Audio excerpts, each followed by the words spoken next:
dzīvajā. Ieslēgšu ierakstu arī savā datorā.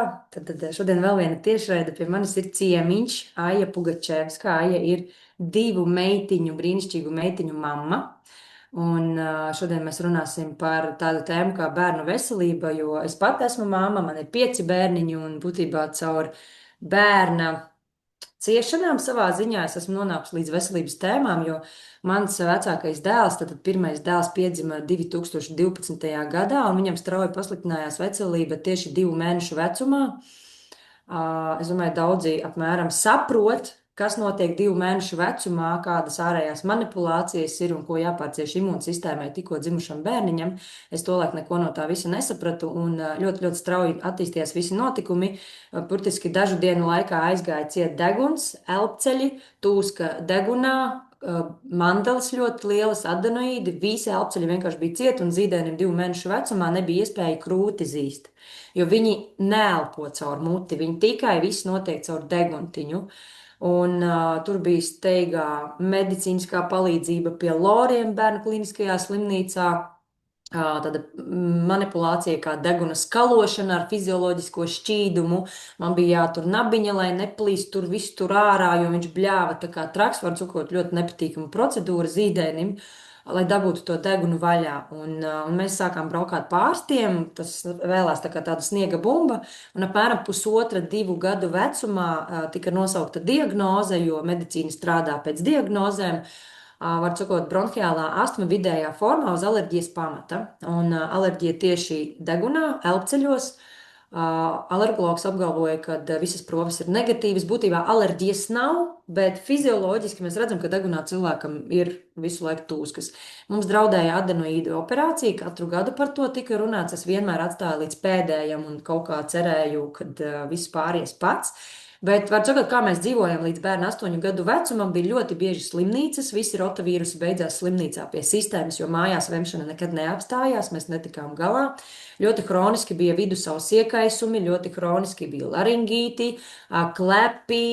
Mēs sēdējām patstāvīgi praktiski uz ventolīnu, uz pulmikortu, un tika izrakstīts arī tas baloniņš līdznēsājamais fleksotīdi, ja es pareizi atceros nosaukumu.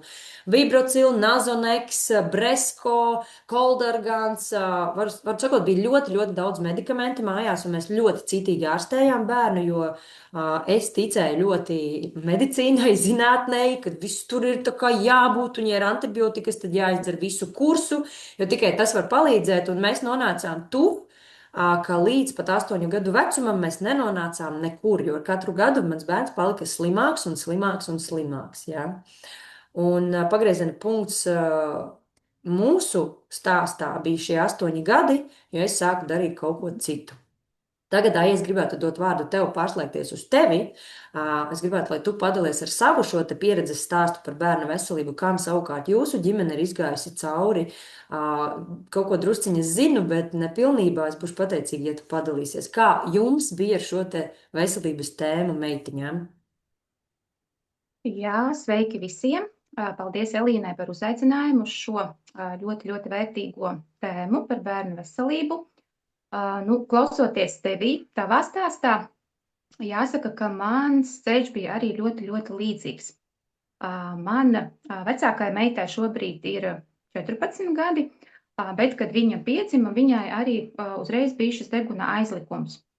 Un daktori to skaidroja, ka tas ir sakrājušies augļūdeņi, ka tas ar laiku pāries un mazināsies, taču īstenībā nekas no tā nebija, tā kā daktori teica, un mēs jau ļoti agrā vecumā kļuvām par regulāriem Lora kabineta apmeklētājiem, jo visu laiku bija šī tūska degunā, iesnas, vēlāk pievienojās arī klepus, un no iesnām sāka rasties šie ausu iekaisumi.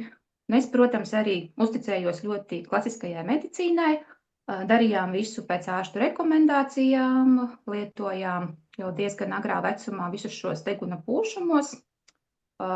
Protams, vibrocils vienmēr bija izrakstīts, Nazonex, un finālā jau aizgājām arī līdz tiem pašiem pulmikortiem un ventolīniem, kas bija tā kā apburtais loks, liekas, lieto, ārstē, bet nekas labāks nekļūst.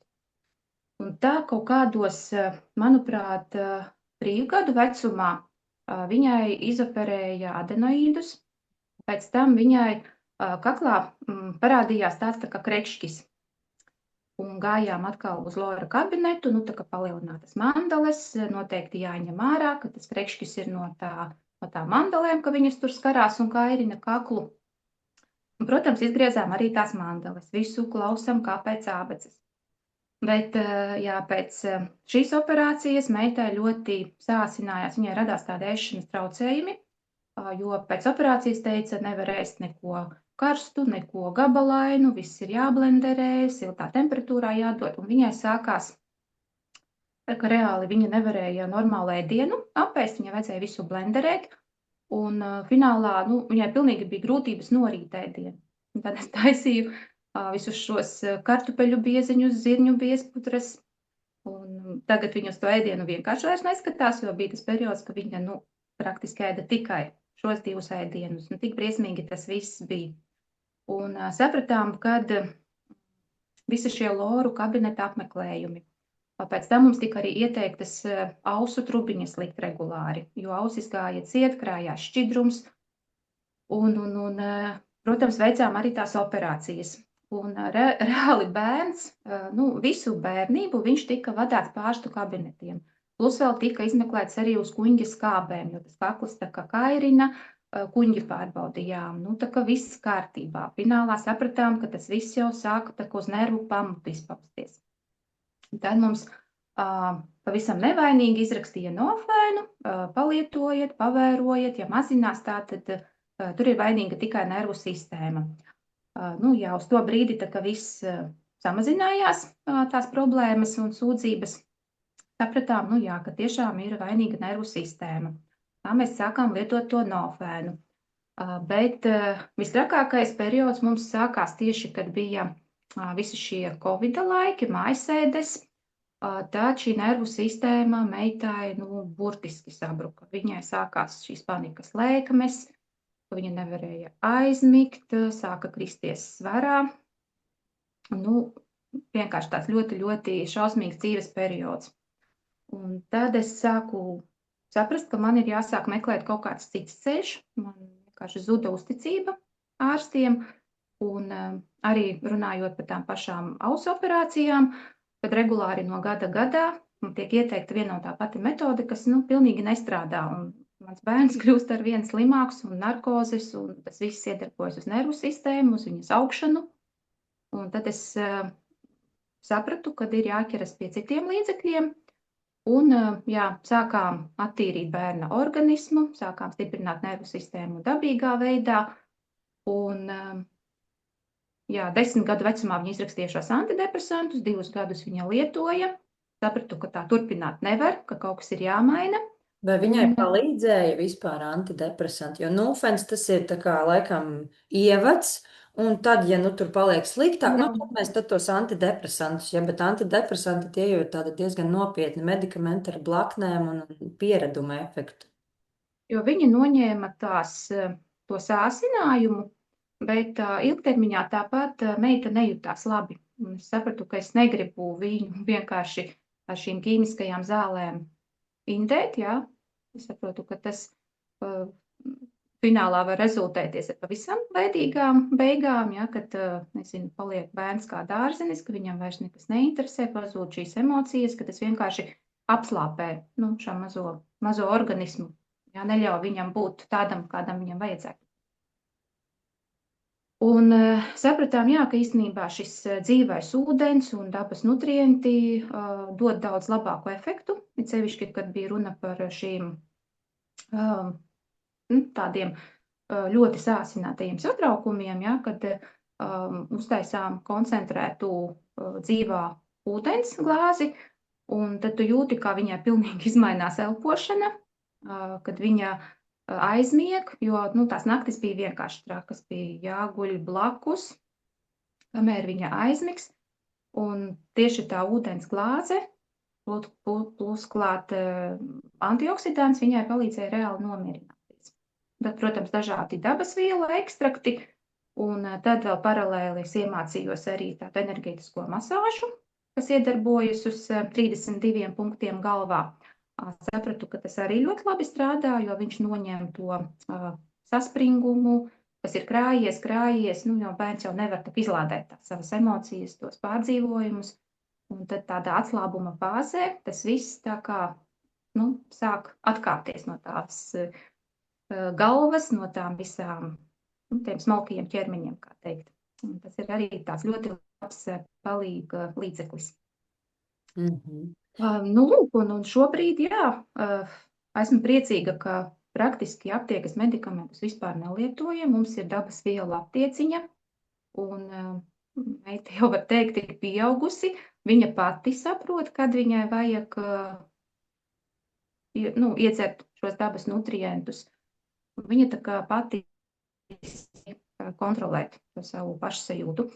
Protams, es nevaru galvot, ka viss ir 100% šobrīd ļoti, ļoti perfekti, jo vegetatīvā distonija tas ir tāds tomēr, ar ko ir jāsadzīvo, jāprot to pieņemt, kad ir tādi cilvēciņi, tā skaitā arī es pati, kas ir tādi jūtīgāki nekā vairums no citiem un uztver pasauli lietas daudz sāsinātāk, un tad ir arī jāstrādā pašam ar sevi ļoti daudz.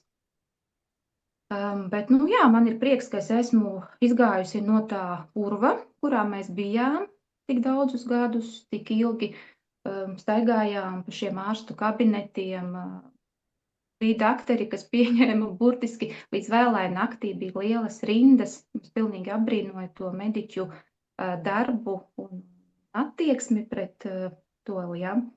Bet tā pagātne tiešām tāda liekas, nu, tāda drūma, jo tajā laikā es ļoti paļāvos uz to, ko teica ārsti. Ja tu sāc pats ņemt savu veselību savās rokās, izglītoties, vairāk pētīt šīs veselības tēmas, tad tu saproti, ka viss ir mūsu pašu rokās īstenībā. Nu, ķermenim ir savas vajadzības, kas ir jānodrošina būtībā kopš dzimšanas. Un, ja mēs paskatāmies, piemēram, mana bērnība, tad es ēdu ārkārtīgi neveselīgi, ļoti daudz ogļhidrāti, pankūkas un putras un ievārījums un baltmaizes un viss kaut kas tāds. Un savā ziņā arī manam vecākajam bērnam, pirmie 5 gadi laulībā, arī mums bija diezgan tāda neveselīga ēdienkarta. Un es arī sasaistu ar to, ka, ja mēs kā vecāki neiedodam saviem bērniņiem šīs nepieciešamās uzturvielas, kas ir jānodrošina ar ēdienu, tad vienā brīdī imunitāte vienkārši sāk ļoti, ļoti kristies lejā, pazemināties, sāk veidoties iekaisumi, tūskas un tā tālāk. Ja, un ķermenis nespēja adekvāti nemaz arī reaģēt uz to, kas ir nonācis organismā, jo ļoti daudz pārtikas produktos, ko es pati novēroju bērnam, ja manam bērnam bija ne tikai alerģija elpceļos, bet viņam arī šeit roku iekšpusītēs bija alerģiski sarkani pleķi. Te ir limfātiskie punkti, ja, paduses un visas šitās vietiņas, un kājām arī pacelītais aizmugurē. Un es novēroju, ka ja mēs ēdām latiņa veikala lētos cepumus, vafeles vai kaut ko tādu, tad viņam vienmēr bija šie pleķi.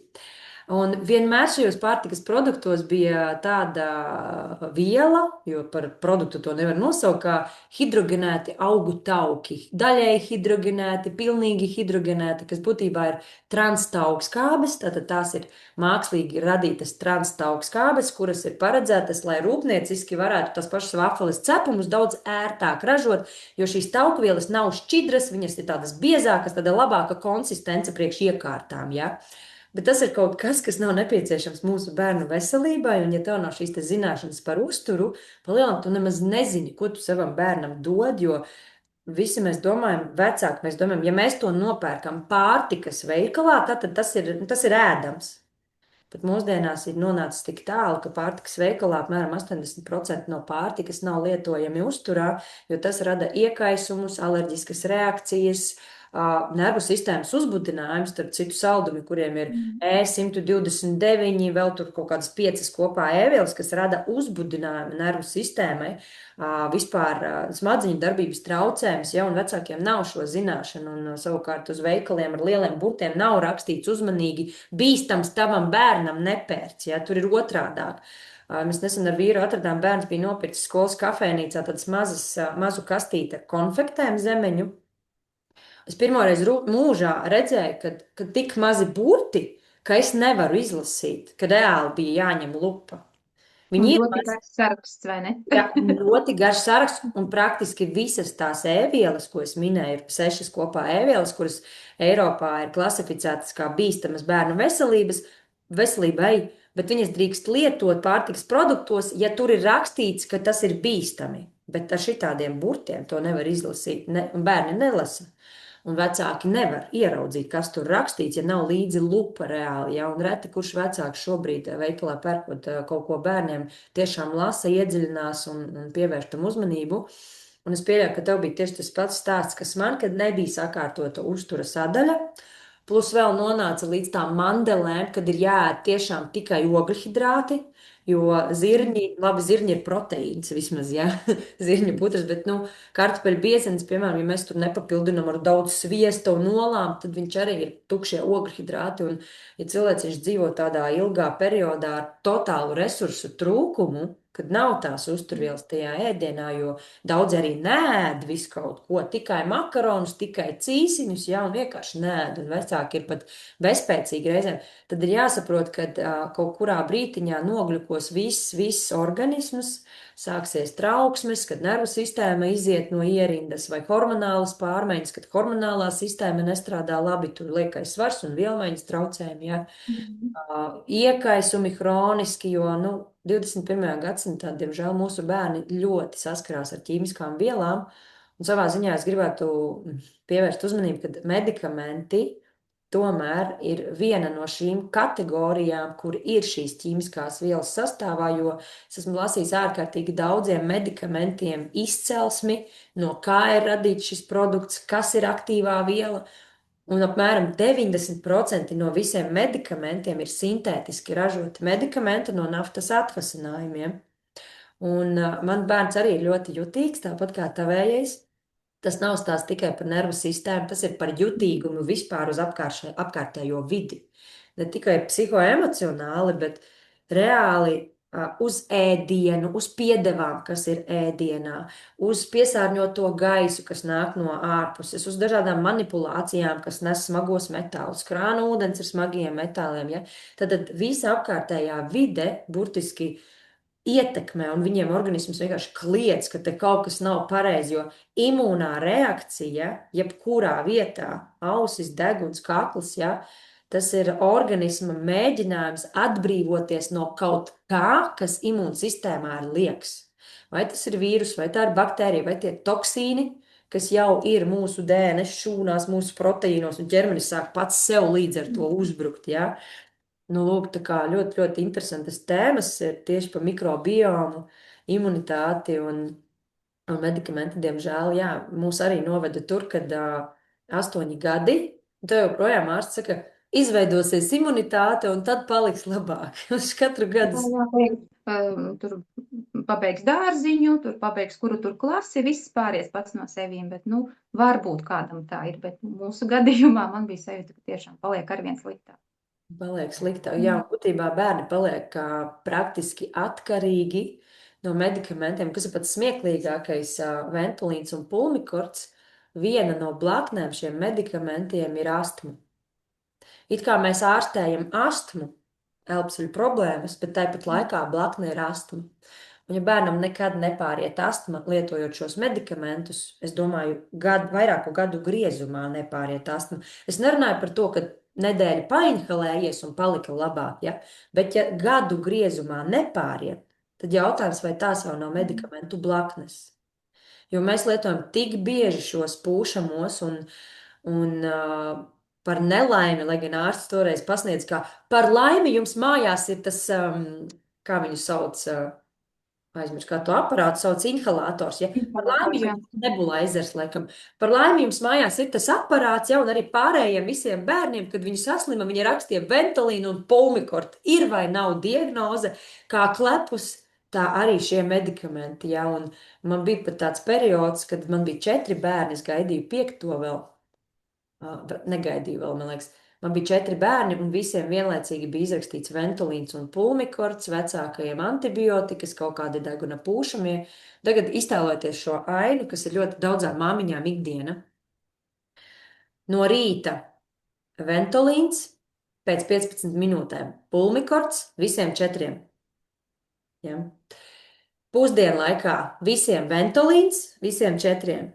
Vakarā visiem 4 ventolīns un pēc 15 minūtēm pulmikorts. Es biju izmisusi, nelaimīga. Es zvanīju, es lūdzos vīram, lūdzu, brauc mājās. Es nevaru, es netieku galā, man ir grūti, man ir smagi. Jo psihoemocionāli vienkārši to izturēt nav iespējams, ka tev tur šito, to, vēl kaut ko. Un reāli jau bija sārakstīts vienkārši uz leduskapja, kur, ko, kad, cik daudz jādod. Kādam vēl ir citas antibiotikas, jaunu uz antibiotikām tika sēdināti pa lielam visi.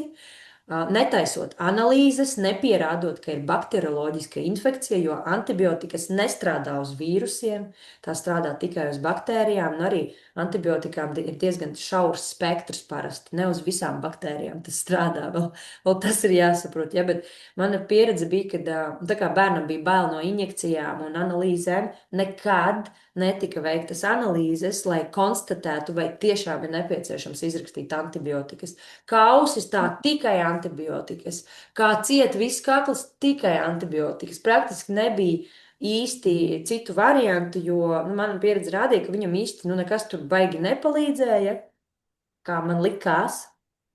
Bet ar katru gadu vienkārši palika sliktāk.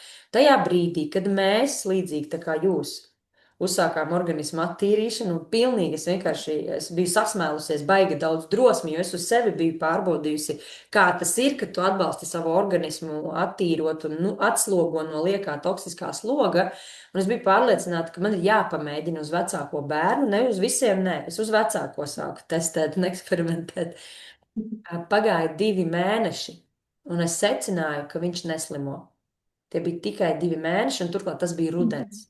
Rudens, kad viņš vienmēr sēdēja pa vairākām nedēļām mājās, 1, 2 skolā, atkal mājās.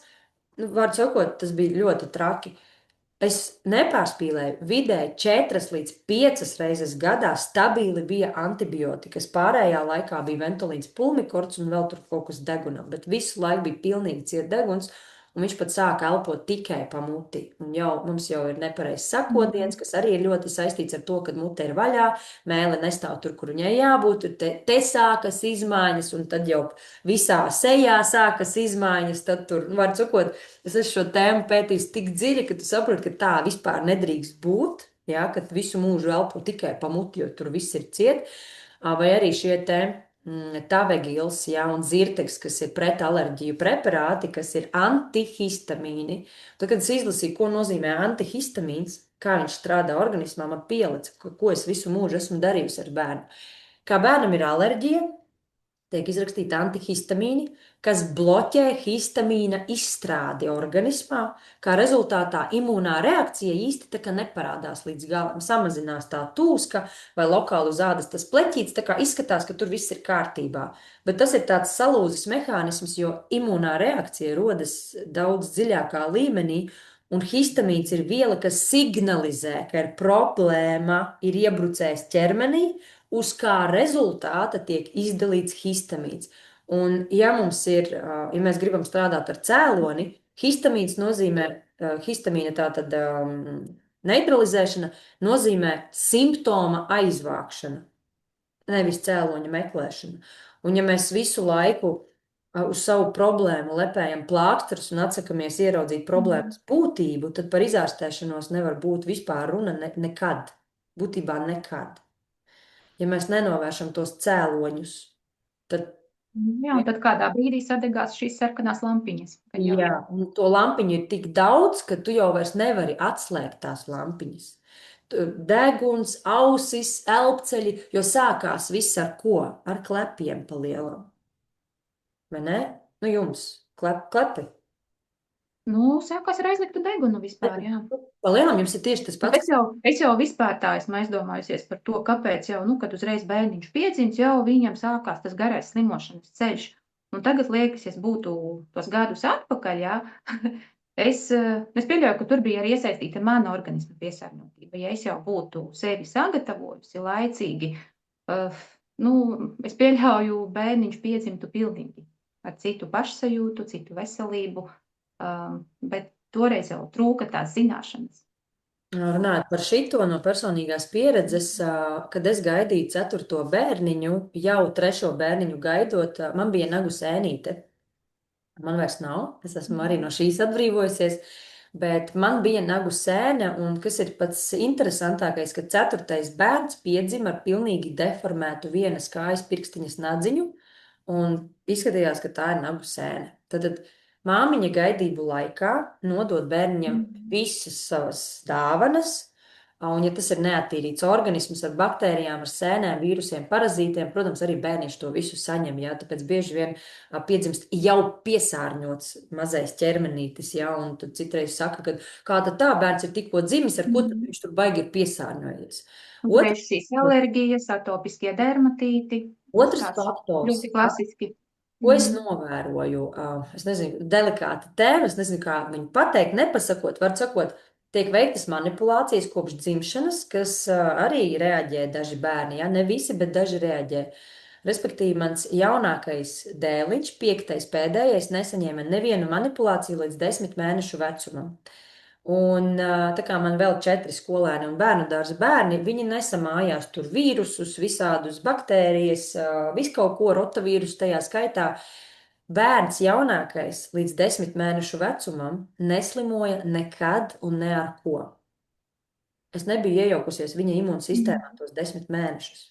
Pēc tam man bija it kā ļoti laba speciālista padoms, ka tomēr vajag kaut ko tur 10 mēnešos, tikko es to izdarīju, momentā viņš saslima. Un tas bija tas pēdējais sarkanais karogs, kas man lika padomāt, vai tas vispār ir nepieciešams. Un es pieņēmu lēmumu pilnībā atteikties no mākslīgas iejaukšanās imūnsistēmā. Mēs stiprinam imunitāti saviem spēkiem, dabīgā ceļā. Un pateikšu pavisam godīgi, tas pats bērns Kārlis, viņam ir 12 gadi, kurš 3 gadus ir peldētājs, neslimo ar astmu, jo mēs ģimenē paši uzņēmāmies atbildību par savu bērnu. Ja? Trešdien, tas ir tikko. Jā, trešdien no rīta uzcēlās augsta temperatūra. Pēc simptomiem pēc gripas izskatās ļoti strauja augsta temperatūra, pāri 38,5, nespēks lauž kaulus, sprākst piera pušu, acis nevar tumsā atvērt, knapi no gultas piecelties, nevar glāzīti, nevar paņemt šitā te, jā, tur roci, tās mirst nost, karači. Šodien ir otrā diena pēc slimības. Viņš nav saņēmis nevienu medikamentu. Viņš ir dzēris ūdeni, antioksidantus, skudru koku es vēl dodu kā ekstraktu, kas ir dabīgais antibiotiķis. Tu zini, viņš no rīta skrien un daudzās viņš ir vesels. Nu, mēs paturēsim vēl mājās kādu laiciņu novērošanai, bet tā mēs šobrīd slimojam. Ja kādreiz tās bija nedēļas vai citreiz pat mēneši, tad šobrīd tās ir pāris dienas, bērns ir uz kājām un smuki ir ticis galā ar saslimšanu. Neiejaucoties, netraucējot ķermenim darīt savu darbu, jo paaugstināta temperatūra nozīmē to, ka imunitāte strādā un viņa veic konkrētas funkcijas. Un ja mēs mākslīgi sitam nost temperatūru, mēs vienkārši ārstējamies ilgāk, ja mēs traucējam ķermenim darīt savu darbu. Protams, es nerunāju par 40 grādu temperatūru, kad tas jau paliek dzīvībai bīstami, ja, bet 38,5 līdz 39 tā nav nekāda bīstamā zona, lai tur būtu obligāti jāgāž iekšā visādi medikamenti. Ja.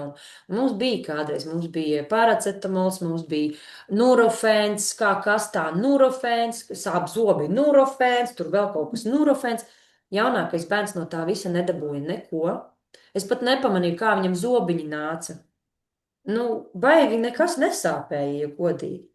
Mans pēdējais, 5. bērniņš ir savā ziņā vistīrākais no visiem 5 bērniem, un šobrīd ar visstiprāko imunitāti, visforšāko, vispār tādu arī psihoemocionālo stāvokli. Ko Jo salīdzināt, vai ne? nav tā slimnīcu pieredze ar katetriem un visu to, ko, zin kā, tu atbrauc ātrā palīdzība, paņem to bērniņu, viņam tur visur sadur, viņš tur uz tā galda, tur kājā mēģina trāpīt, rokā mēģina, tur bija tāds vienkārši tik traumatiska pieredze bija ar tām slimnīcu. Mammai stress, bērniem stress. Nē, es lūdzu vienmēr, lai vīrs brauc ar viņu uz slimnīcu, jo es psiholoģiski nevarēju to pārdzīvot, kas notika ar viņu un cik bieži bija tās slimnīcas. Tad vēl bija atūdeņošanās, kur mani vienkārši slimnīca lamāja, ko es vispār iedomājos, bet sanāca tāda situācija, kad es jau nezināju par to, cik svarīgi ir tā ūdens dzeršana sen atpakaļ, ja, un ja tev bērns visu dienu vemja un tikko aizmieg, Es viņu neceļu augšā un negrūžu mutē ūdeni, jo viņam ir smaga atūdeņošana. Es jau nezināju, kas tas ir. Un tad, kad mēs tomēr sapratām, ka viņš ir palicis apātisks un izsaucām ātros, aizvedām viņu uz slimnīcu, tur jau acetona smaka no mutes, pilnīga atūdeņošanās, mani tur vienkārši izlimāja, par ko es vispār esmu domājusi. Mēs vienkārši Mm. centāmies atļaut viņam izgulēties, jo viņš visu nakti bija konkrēti vēmis no tā rotvīrusa un nekas vienkārši nepalīdzēja. Un, nu jā, un tā katra slimnīcas pieredze reāli atstāja traumu bērnam. Viņš vienkārši nav dabūjams uz analīzēm. Man ir ļoti jāpierunā Mm. mans 12 gadnieks, lai mēs reizes gadā to varētu izdarīt. Un es viņu turu klēpī, jo tas nav vienkārši. Ar acīm ciet, un apmēram šitā te, un es apsolu visu kaut ko nopirkt pēc tam, jo, nu, tiešām jau no zīdaiņa vecuma viņš tika durstīts, bakstīts, nesakmīgi, netrāpīja, jo apmēram tad rokās nesanāca, vai kājas durstīsim. Ļoti daudz, kam ir iziets cauri, un pat negribās īstenībā atcerēties to visu, bet visvairāk par visu žēl ir par to čupu medikamentu, ko es grūdu viņam iekšā 8 gadu garumā. Un visbēdīgākais stāsts man ir tieši par kolderganu, jo doktorīte pateica, ka jā, viņš ir stiprs, bet mums vajag piededzināt tās deguna gļotānas. Tas tāds brūns šķidrumiņš, vai ne? Brūns Brūns. šķidrums. Mm. Un es jau tā kā saprotu, ka neizklausās labi, nu, ka nebūs patīkami. Ja? Un doktori pateikusi, 7 dienas, obligāti rītā, vakarā, 7 dienas vajag, jo tad tā alerģija nebūs. Tad tur atkal tādi tukši solījumi, ka, ja jūs šito izdarīsiet, tad jums atkal viss tur nebūs nekā, ja būsiet veseli. Es izturēju laikam 4 dienas, jo mēs šausmīgi raudājām abi divi katru reizi. Viņš no sāpēm kliedza, es no sirds sāpēm, redzot, kā tas, ko es daru, dara pāri manam bērnam. Un man ļoti negribējās ilgi to pieredzi, un es esmu ļoti pateicīga, ka atnāca tās citas sajūtas, kas man atveda to citu risinājumu par organismu attīrīšanu un Mm. imunitātes stiprināšanu. Un, nu, tiešām es nenožēloju nevienu brīdi, ka mēs esam pilnīgi nomainījuši šo te bērna veselības uzturēšanas, profilaktiskas veselības uzturēšanas metodi pret organismu attīrīšanu, jo tas reāli ir iedevis rezultātus.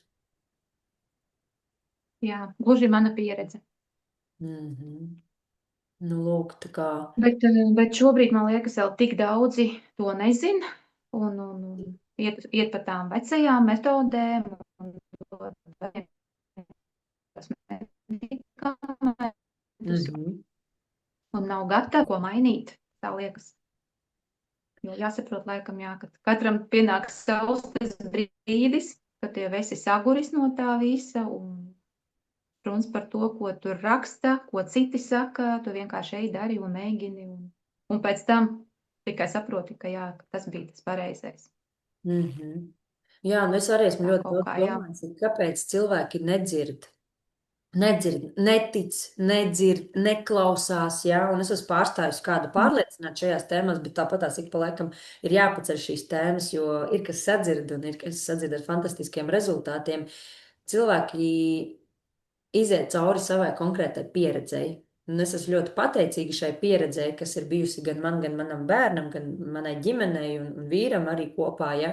Jo tas mums ir ļoti daudz iemācījis, atvērt acis, paskatīties uz lietām savādāk, meklēt risinājumus, un mūsu dzīve ir izmainījusies reāli par 180 grādiem. Jo, ja kādreiz mums jebkura bērna saslimšana bija liela nelaime, nu, psiholoģiski tur ap Dievs, kas tagad būs, atkal tur slimnīca, man jau nervi vienkārši gāja pa gaisu konkrēti. Ja tu brauks, es Jau nebraukšu. scenārijs rakstījās galvā. Jā, jo tā vecā pieredze tev jau būvē to ainu, un tu jau nevari no tā izkāpt ārā. Tad tagad mēs jebkuru saslimšanu uztveram bez emocijām, kā signālu, ka ķermenim ir nepieciešams apstāties, atpūsties, izgulēties, nemācīties bērnam kādu laiciņu arī vajag. Ja, jo mēs tik reti slimojam, ka mēs atļaujam viņiem to nedēļu tā kārtīgi pasēdēt mājās, 2, 3 dienas žiks, slimības simptomi pāriet, un tad vēl tās 2, 3 dieniņas pasēžam mājās, atpūšamies, paguļam vairāk, ilgāk, jo, piemēram, skola, kas sākas 8 no rīta, reāli ir terors bērniem. Nu, būsim reāli. Bērniem nav jāceļās tik agri, viņiem 9, 10 būtu jālien no gultas ārā, lai viņi būtu reāli izgulējušies, atpūtušies un Un tā, ka viņi paši pamostās un izkāp no gultas. Kas notiek šobrīd? Mums ir jāceļās 6 no rīta, jo 7 ir jāizbrauc, lai 8 būtu skolā. Tur vispār nav iespējams pagulēt. Protams, ka bērni nogurst no šāda režīma un var atpūsties tikai vasarā. Un tas ir pilnīgi likumsakarīgi, ka kaut kādā tur tagad, kas mums, tagad mums vispār ir janvāris, jā, tā kā tas nav slimojis. Es domāju, visu rudeni, visu pirmo sezonu viņš īsti nav slimojis. Varbūt vienu reizi, es jau vairs neatceros. Nu, tieši tik reti tas notiek, un tas ir ļoti forši. Bet kāpēc vecāki nevar saskatīt un kaut ko nomainīt, jo viņi iet savu pieredzi, kam ir jāiziet cauri, kādam tas ir gads, kādam tie ir 2 gadi, man tie bija 8 gadi, lai man pielektu, kas te vispār notiek, un ka nekas no tā, ko man te liek darīt, nestrādā vienkārši, ja. Es abrīnoju tās viedās mammas, kas jau gaidot bērniņu zina, ka neko no tā negribu. Tie ir ļoti viedi cilvēki. Mammas tiešām es dziļi paklanos, kad ir bijusi šī apgaismība daudz ātrāk, jo nu, tie bērniņi ļoti pasargāti, ļoti neslimo, ļoti harmoniski tādi.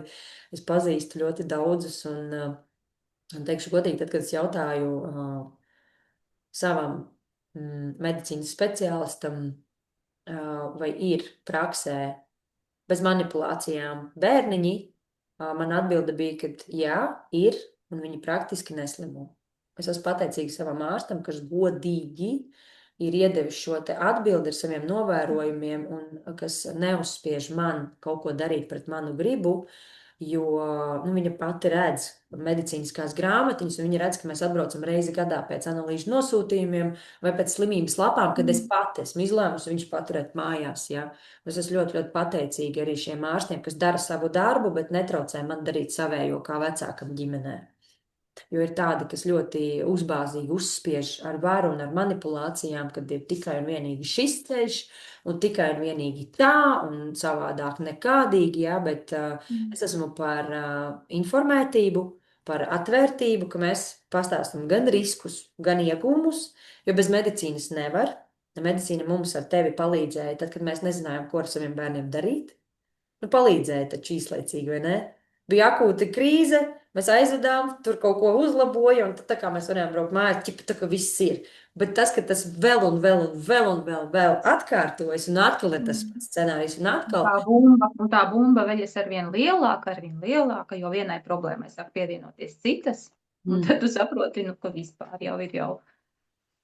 Jā. Jā. Jo nedrīkst aizmirst, ka medicīna ir simptomu novēršanai akūtos stāvokļos. Tad, kad tiešām ir krīze. Bet medicīnu izvēlēties kā hronisku, nu, regulāru praksi, lai nerisinātu pamatcēloņus, jo ļoti daudz vecāki pasaka, ka es nevaru viņam iebarot neko veselīgu, viņš vienkārši nēd, viņš nēd neko citu kā makaronus un cīsiņus. Ja? Es teiktu tā, ka vecāks vienkārši pārāk maz ir centies, lai iemācītu bērnam ēst veselīgāk. Tas var prasīt 2 gadus, 10, 15 varbūt, bet kaut kad bērns sadzirdēs, ja vienkārši ir ar savu piemēru jārāda, ko vēl mēs varam darīt labāk. Ja es katru rītu dzeru ūdeni, arī tad, kad man kāds saka, es negribu, un tad es iedodu to glāzi rokā no rīta, vismaz no rīta, ja tas ir labākais, ko es varu darīt, jo, kad viņi ir skolā, es neko nevaru izdarīt, ja. Un arī tas, ko mēs mājās varam izdarīt, bet tas vienmēr būs ar savu piemēru. Jo pateikt bērnam, ka čipši ir slikti, nēd, un vakarā pašam pa kluso grauž čipšus, tas ir sūdīgs piemērs, ļoti, ļoti sūdīgs piemērs. Bet tāpat taču bērni dabū gan tos čipšus, gan tās kolas, gan to visu neveselīgo, tas jau ir viņiem tas tā kā vilinājums. Ja, viņi dabū. Bērni to ēd, un kā tu pateiksi savējam, nē, tu nē, tas ir draņķis. Es atlaidu ilūzijas un ekspektācijas par veselīgu uzturu savu bērnu tādā, pilnvērtīgā kontekstā, ja? Jo es sapratu, ka viņi ir vidē, kas atbalsta. Jo tad, kad es savulaik prasīju skolas direktorei, kāpēc nav veselīgākas alternatīvas kafejnīcā un kāpēc tur ir picas, bulkas, ātrie ogļhidrāti, visādi tur čipšīši un krekerīši un tā tālāk, ja? Man it kā atteica, ka mums ir veselīgas visādas uzkodas, ja, bet tāpat laikā, kad bērni dodas ekskursijā vai tur sporta sacensības, skola viņiem nodrošina līdzi ko? Ūdeni, tas ir labi, ja ūdeni, citreiz ir suliņas, ūdeni un picu. skola dod līdzi picu. Nu, par tām pusdienām, ko viņš ķipa nav uz vietas apēdis. Pašu labāko, ja, pēdiņās. Protams, kādas vērtības māca skola, jo arī, piemēram, pirmā klasē bērni dodas uz launadziņu, ir jāiedod līdzi naudiņa, jo paliek uz pagarināto grupu, un tad vienos viņi dodas uz launadziņu. Šeit jau sāknē tiek iemācīts iet uz kafejnīcu un nopirkt kaut kādu sūdiņu kafejnīcā, jo tur jau nav īsti ko paņemt. Man vienu reizi meita teica, tur bija sagriezti auglīši, un viņa nopirka sagrieztus auglīšus, un tagad ik pa laikam viņa man tāda diezgan patstāvīga ir un drosmīga meitene. Viņa ņem no mājām, citreiz tur tomātiņus, gurķīšus, bumbierīti, kaut ko viņa paņem pati. Tajā launadziņā atver un ēd, ja, kamēr citi tur aiziet un pusfabrikātus piepērkās. Ja, nu, mēs jau pirmkārt vecāki to atbalstu, jo iedot to naudu, neiedot tās veselīgās alternatīvas līdzi. Ja. Un arī pedagogi atbalsta, jo viņi ar viņiem rindiņā iet uz turieni. Un, nu, pedagogu uzdevums nav mācīt uztura paradumus kaut kādus, bet viņiem ir teorija, mācība, matemātika, latviešu valoda ir citas lietas, kas jāmāc. Ja, jo tā sistēma nav izveidota tāda, ka uz katra soļa visur, kur cilvēks iet, tiktu mācīts kaut kas par veselību. It kā mums ir tā integratīvā, kaut kāda iekļaujošā izglītība, bet tāpat laikā viņas praktiski nav. Mēs mācāmies vienu lietu, bet nemācāmies citu lietu, kas būtu ārkārtīgi svarīgi. Ja? Un viss sākas jau bērnu dārzā, jo, ja mēs paskatāmies bērnu dārzā šīs ēdienkartes, viņas ir pēc dietoloģijas vadlīnijām, kur nozīmē, ka viss tiek rēķināts uz kalorijām, olbaltumvielas, tauki, ogļhidrāti, konkrēts kaloriju skaits, konkrēts sāls daudzums, konkrēts cukura daudzums. Ja? 10 grami cukura dienā ir bērnu dārza ēdienkartē. Tas ir pietiekami mazam bērnam, un vairāk cukurs nav jāpatērē. Bet regulāri aizbraucot uz dārziņu, bērns ir dabūjis konfekti, saldumiņu, nu labi, tur kādam dzimšanas diena bija, tad tur kūka vēl ir un viss kaut kas, un citreiz pat atbraucot uz mazo grupiņu, man bērnam vienkārši pūder cukurus uz mutes. Ko tu tēdi? Cepumiņu? Kas tev iedeva to cepumiņu? Audzīte! Es sēdu domā, kāpēc cepumiņus dala dārziņā, ja tur jau 10 grami cukura ir ēdienkartē, ja? Un nevienam nav atbilžu šiem jautājumiem, vienkārši pašas ēd un citiem arī dod. Un ēdienkartē ir 55% ogļhidrātu, kas, nu, pēc jaunākajiem zinātniskajiem pētījumiem ir nepareiza ēdienkarte jau no bērna dienas, jau no bērna dienām. Ja, un man vienreiz atsūtīja audzīti kaut kur grupiņā, kā izskatās brokastis bērnu dārzā. Nepārspīlēju. Tā bija fotografija, ko ielika grupiņā audzinātāji. Vairs viņi to nedara, jo man nepatika tā bilde. Tur bija baltmaize ar desu, parasto vārīto desu. Baltmaize tas ir pārstrādāts produkts, kur trūkst šķiedrvielas, kas ir ātrie cukuri pa lielam, ja? Ok, sviestiņš, super, baigi labi, sviestiņš veselīgi. Desa ir pārstrādāts gaļas produkts, kur no gaļas ir iekšā ļoti, ļoti maz, bet toties ir ļoti daudz ēvielas, piemēram, mononātrija glutamāts, visādas krāsvielas, viss, ko tur nevajadzētu nemaz likt. Lieki piebilst, ka valsts iepirkums nekad nesagādās dārgāko, kvalitatīvāko desu bērniem. Un neviens to desu netaisīs pats. Tas būs lētākais iepirkuma rezultāts. Plus vēl mannā putra ar zemeņu ievārījumu. Mannā putra ir pilnīgi tukši ogļhidrāti. Salīdzinājumā, piemēram, ar auzu pārslu pilngraudu putru. Tur vismaz ir šķiedrvielas, vairāk olbaltumvielas. Mannā putra ir pilnīgi tukšs ēdiens.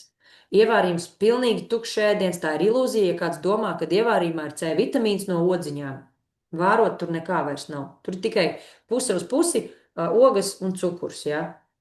Un padzerties kaut kāds arī tur saldinātā tēja, laikam, vai suliņa vai ķīselīts. Var sakot, uz bērna brokastīs nav pilnīgi nekā, kas ir nepieciešams vērtīgai augšanai, šūnu dalīšanās procesiem, tur labai vielmaiņai un tā tālāk. Šādi iesākot rītu, jau mēs ar tevi pēc 30 minūtēm gribēsim ēst. Un kas notiek? Bērni ir hiperaktīvi, uzvilkti, viņus nevar nomierināt, grupiņā ar viņiem netiek galā. Šo es dzirdu regulāri patstāvīgi, kad ir vairāki bērni, kuri tur un traucē visiem pārējiem. Ja?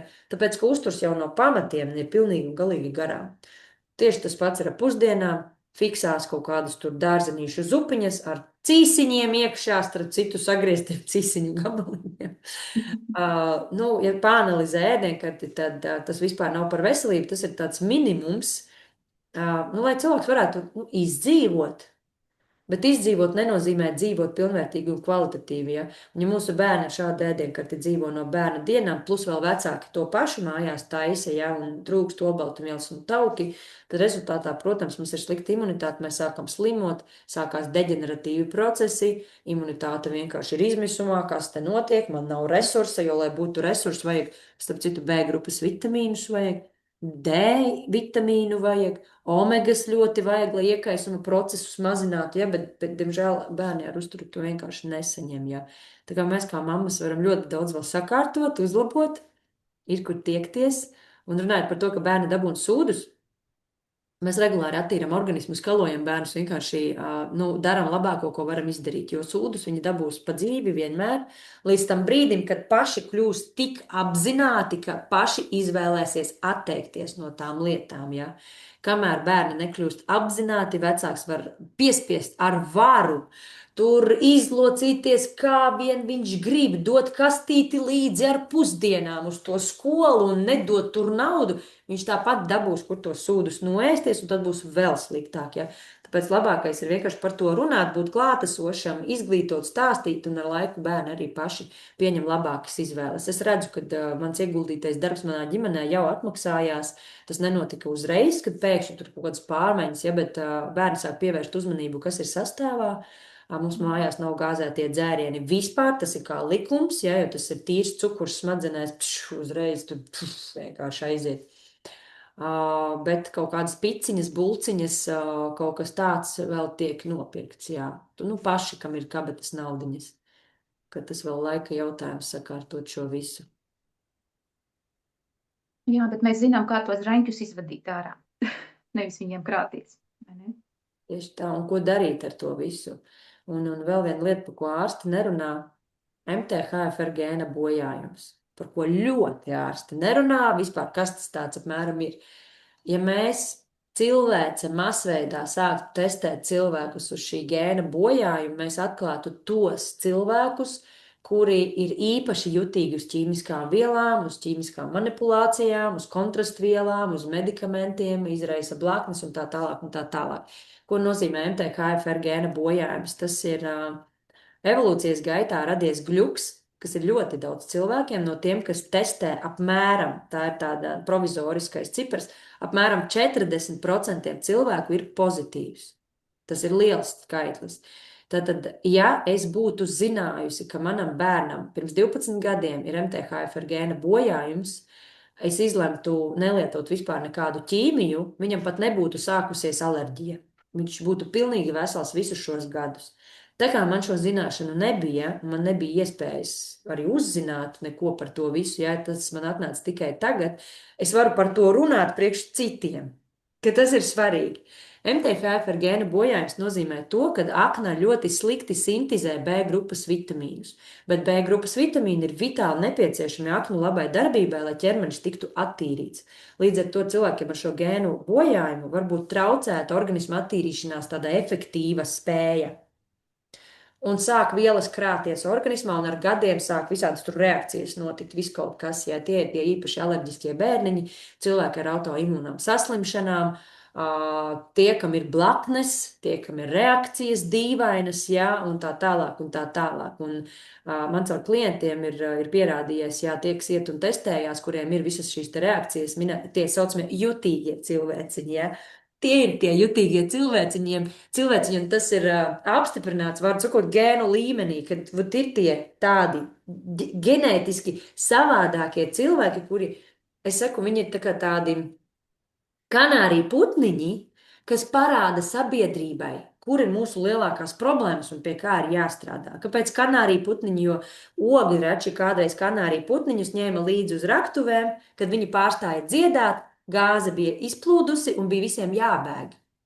Kanāriju putniņi īpaši jutīgi uz metāna gāzi.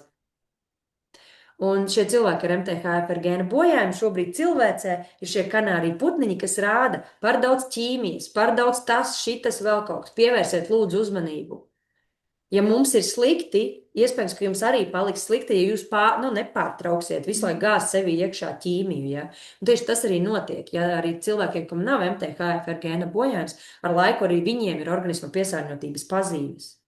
Un uzsākot organismu attīrīšanos, ļoti smuki cilvēks sāk sakārtoties. Un pat liekais svars sāk kust, kas ir superīga blakne. Es kādreiz tievēju ļoti bieži. Tagad man nav jātievē, jo es regulāri attīru organismu, man ir ļoti laba vielmaiņa, es ēdu tā kā traktorists, lielas porcijas, un aizbraucot atvaļinājumā, es sev atļauju visu. Un es atbraucu apakaļ bez neviena lieka kilogramu. Tāpēc, ka ķermenis vielmaiņa spēja pielāgoties pilnīgi visam, ja ķermenis strādā labi, ja nav noslogots visu laiku ar toksīniem. Mūsu uzdevums ir tieši bērniem arī palīdzēt, lai nebūtu pārāk liela noslodze, gan mājās dodot labākas ēdiena izvēles un pašgatavotus našķus tikai, ja bez našķiem nav iespējams, ja jo daudz ir atkarīgi. Attīrīt, skalot, dzīvais ūdens, kas efektīvi skalo organismu, ja tās visas zināšanas ir ārkārtīgi vērtīgas mūsu nākotnē, mūsu bērniem. Un es ceru, ka tas viss nonāk līdz mūsu mazbērniem arī. Jo tas, kur pasaule šobrīd virzās, ir ļoti, ļoti bēdīgi. Ķīmija no visām pusēm palielam. Es nezinu, no kā ražots mans džemperis, jā, bet pieļauju, ka arī tas.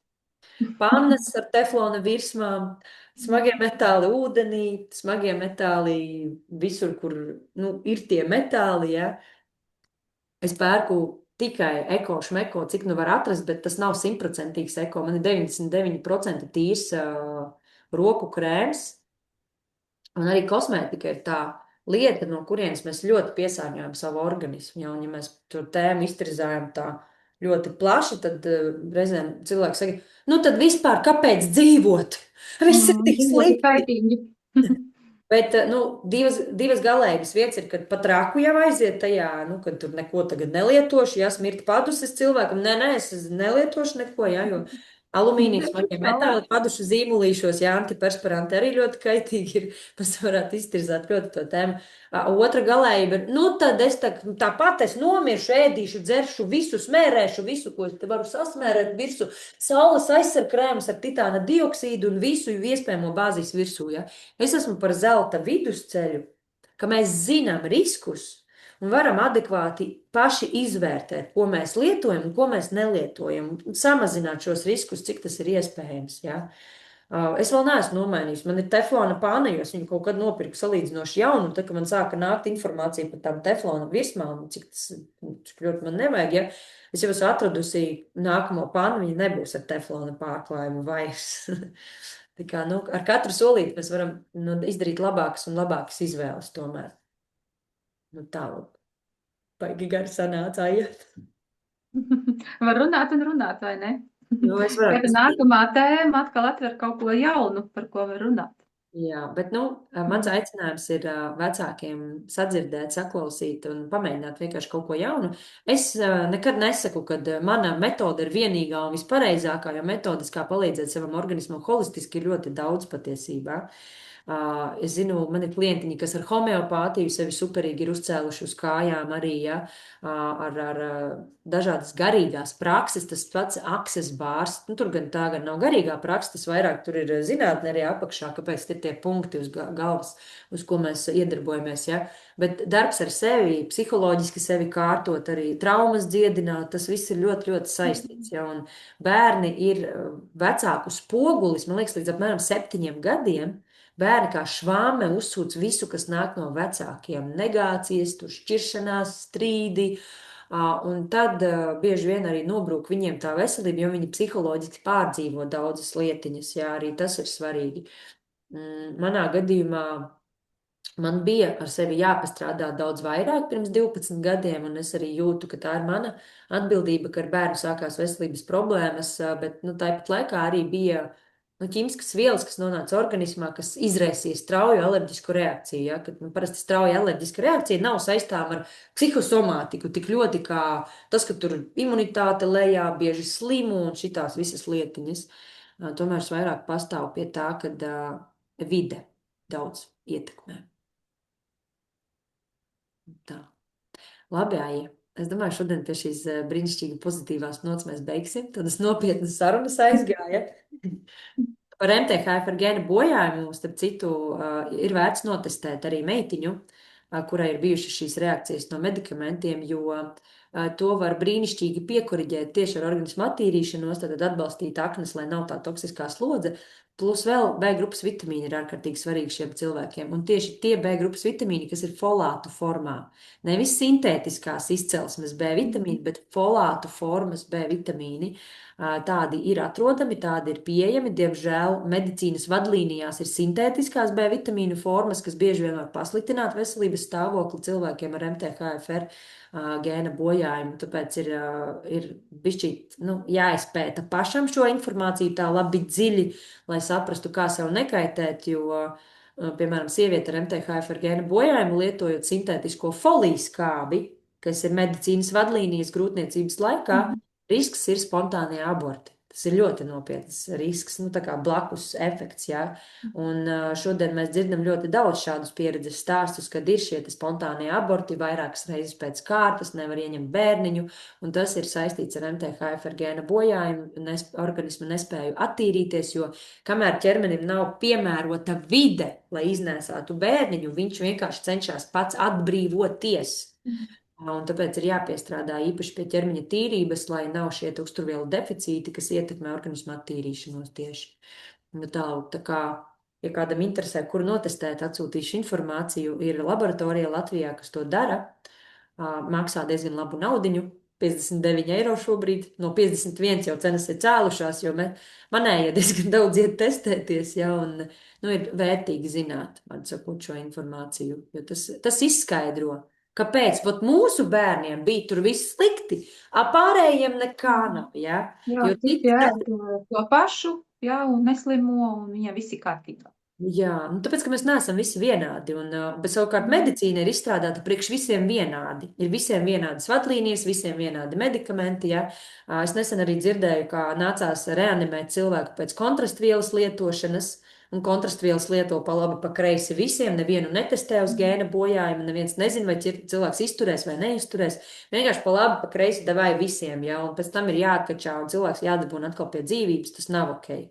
Un šādi gadījumi ir ļoti daudz, un ir pat nāves gadījumi arī, bet par tiem, diemžēl, publiski skaļi nekur neizskan nekāda veida informācija, jo, roka roku mazgā, diemžēl. Lūk, tā kā, paldies tev, Aija, par sarunu. Paldies tev par uzaicinājumu. Pateicīga. Cerams, ka būs noderīgi kādām varbūt arī tikpat izmisušām mamām, kādas mēs bijām. Veģetatīvā distonija un visas tās nervu lietas noteikti, kam interesē sīki un smalki, uzrakstiet Aijai, pajautājiet, paprasiet, bet, var sakot, es tik ļoti nekoncentrējos uz bērnā neirotisko stāvokli, bet man bērnam arī bija, pa lielu novirzes psiholoģiska rakstura, trauksmītes visādas un tā, bet es kaut kā neieciklējos uz to visu, un mums arī neattīstījās tas tā līdz galam, jo tad, kad ir problēma, tad mēs viņu ļoti sākam ārstēt, viņu paliek vēl lielāka īstenībā. Un tāpēc savā ziņā, laikam, man tas tā pagāja garām. Tā iespēja pasēdēt uz nūfenu un antidepresantiem, ja, bet apmēram turpat arī mēs virzījāmies, ja, jo, zema imunitāte, slikts veselības stāvoklis, bieži slimošana tur arī aizved. Jā, regulāri ārstu kabineti, ka tu tikai redzi bērnam visu laiku tie baltie halāti gar acīm, ja, un narkozes un analīzes un, Tā kā nenovēlam nevienam. Tāds, jā. Jā, labi. Pagātnes murgs. Lai mums visiem labākā diena, pie šis brīnišķīgas nots mēs arī beidzam.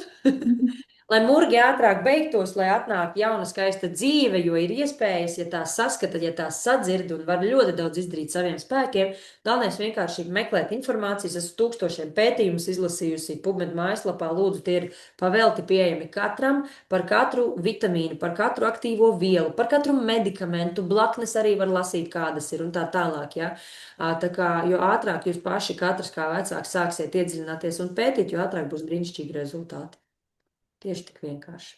Jā, un bērniem tie rezultāti ir vispār ļoti ātri.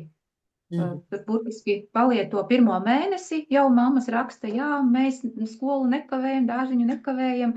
Kad reāli bērnu organisms ļoti jūt.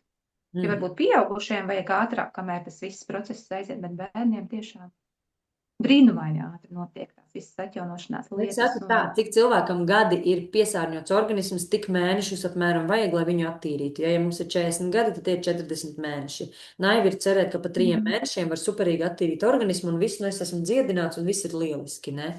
Tā kā, būsim reāli, ķermenim ir sava kapacitāte, ko viņš var, ko viņš nevar, cik ātri viņš ko var, jo attīra organismu mūsu pašu ķermenis. Jautājums, vai mēs radam šos apstākļus, vidi, lai tas varētu harmoniski arī notikt. Ja? Un reizēm atbildi ir nē. Tāpēc radam vidi sev un bērniem, lai visi spētu attīrīties. Paldies visiem, kas skatījās. Mums ir arī skatītāji ierakstā. Un tiekamies kādā citā laiviņā droši vien vēl.